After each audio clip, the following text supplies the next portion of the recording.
कभी कभी ज़िंदगी हमें वही लौटा देती है जो हमने कभी दूसरों के लिए बनाया होता है, और तब हम समझ पाते हैं हर छोटा फैसला, हर छोटा कर्म हमारे भविष्य की नींव रख रहा होता है। आज मैं आपको एक ऐसी कहानी सुनाने जा रहा हूँ जो सिर्फ एक घर की नहीं बल्कि ज़िंदगी बनाने की कहानी है। यह कहानी है दीनानाथ की, एक मेहनती ईमानदार सिविल ठेकेदार। दीनानाथ सालों से एक बड़े बिल्डर रामस्वरूप जी के यहाँ काम करते थे। वह कभी देर नहीं करता, काम में कभी बेईमानी नहीं करता और हर ईंट ऐसे रखता जैसे वह अपने घर हो। धीरे धीरे मालिक को उस पर पूरा भरोसा हो गया। साल बीतते गए। एक दिन दीनानाथ ने कहा, मालिक अब मेरी उम्र हो गई है, मैं रिटायर होना चाहता हूँ। रामस्वरूप जी मुस्कुराए और बोले, तुमने हमारे लिए बहुत कुछ किया, जाते जाते एक आखिरी मकान बना दो, फिर आराम करना। इस बार दीनानाथ के मन में कुछ और चल रहा था। वह सोचने लगा, अब तो मुझे जाना ही है, इतनी मेहनत क्यों करूं? और यही उसने ज़िंदगी की सबसे बड़ी गलती कर दी।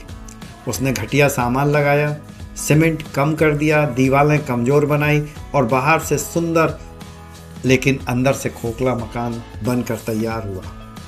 दीनानाथ ने राहत की सांस ली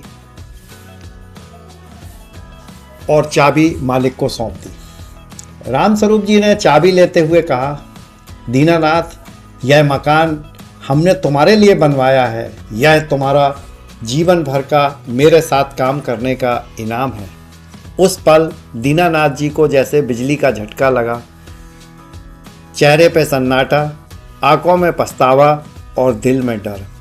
जिस घर में उसने बेईमानी की थी वही अब उसका भविष्य बन गया था। अब जरा खुद से एक सवाल पूछो, जब आप पढ़ाई में शॉर्टकट लेते हो, जब आप कॉपी करते हो, जब आप मेहनत से बचते हो, तो आप किसके साथ धोखा कर रहे हो?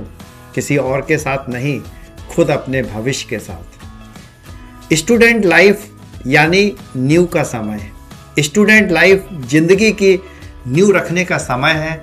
जैसे एक ईंट मिलकर मकान बनाती है, वैसे ही रोज की पढ़ाई, समय की कद्र, ईमानदार मेहनत, अच्छा व्यवहार मिलकर आपको कल बनाते हैं।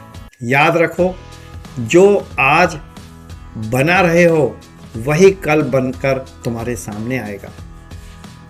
अगर आज मजबूत नींव रखोगे तो कल तूफान भी तुम्हें हिला नहीं पाएगा।